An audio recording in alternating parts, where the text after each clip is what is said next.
දිව විකා පෙන්වීම. දිව නැටවීම. කෑරීම. රෙද්ද ලිහා නැවත ඇඳීම.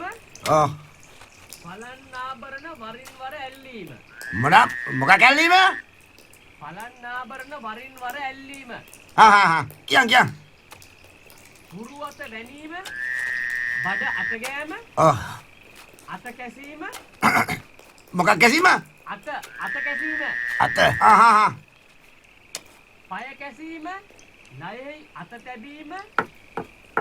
අත් දෙක බැඳගෙන සිටීම. දෙපා බරගස්සා යෑම. පයින් ඉරියැඳීම. අවයව පෙනෙන ලෙස සිටීම. අවයව පෙනෙන ලෙස ඉඳීම. අවයව පෙනෙන ලෙස නිදා ගැනීම. මොකා බං ඔය අවයව කියන්නේ? මන් දන්නේ නෑ බං මේකේ තියෙන්නේ එහෙමයි. අවේලාවට නිදා ගැනීම. දොරකඩ රැක සිටීම. කතා නොකර සිටීම. දෙපා විහිදාගෙන සිටීම.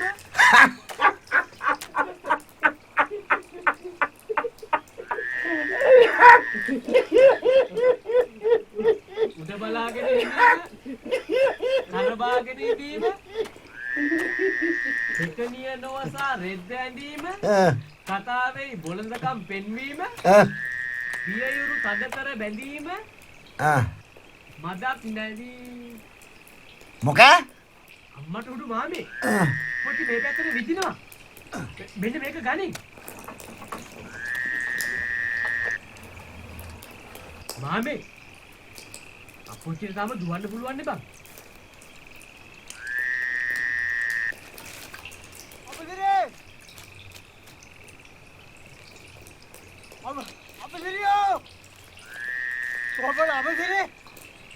ඔව් අපච්චි. ඉක්මනට ගොඩට වරේ. මොක? අන්න අර කියව මරලලු.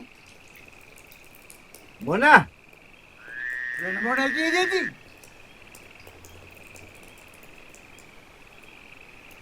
අනේ නිකයි ඉතින්. බොරු නෙවෙයි. පොලිසියෙන් අය කිව්වේ. මට පිස්සුද අපොච්චි? දැන් ඉන්නේ ඩුබායි. අර පළයන් බයියන්. මිනිහ තියන්නේ කොළඹ මහ ඉස්පිරිතාලෙලු. මිනිහ අඳුර ගන්න පොලිසිය රාලහාමි කෙනෙකුට කන්දන් ඉස්පිරිතාලට ඇඳලු.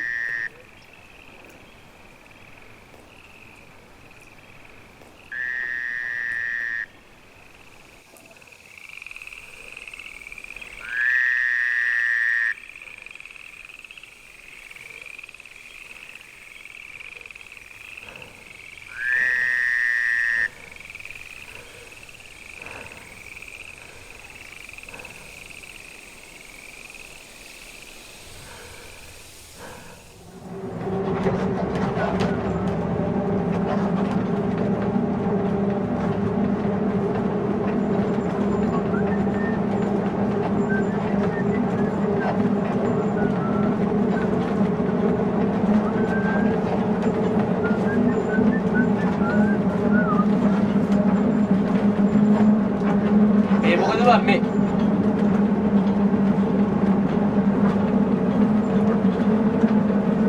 සුදිනාට කැමති නෑ බං මං සරන් අදිනවට.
මේ දවස්වල පත්තරවල ස්ත්‍රී දූෂණ, මිනීමැරුම්, ලිංගික අපචාර ගැන ලිපියක් දෙකක් වරදින්නෙම නැහැ. මේ නංගිට අවුරුදු 25යි. දින 1000ක් යන පාරයිනේ ඇලක මෙයා මරලා දාලා තිබුණා.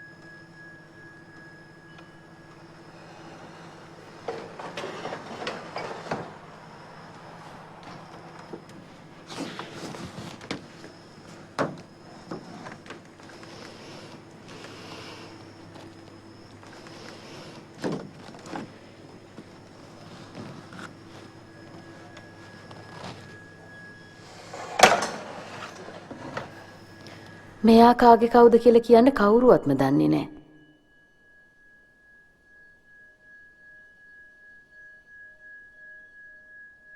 මේ ළමයට අවුරුදු 20යි. මෙයාව දූෂණය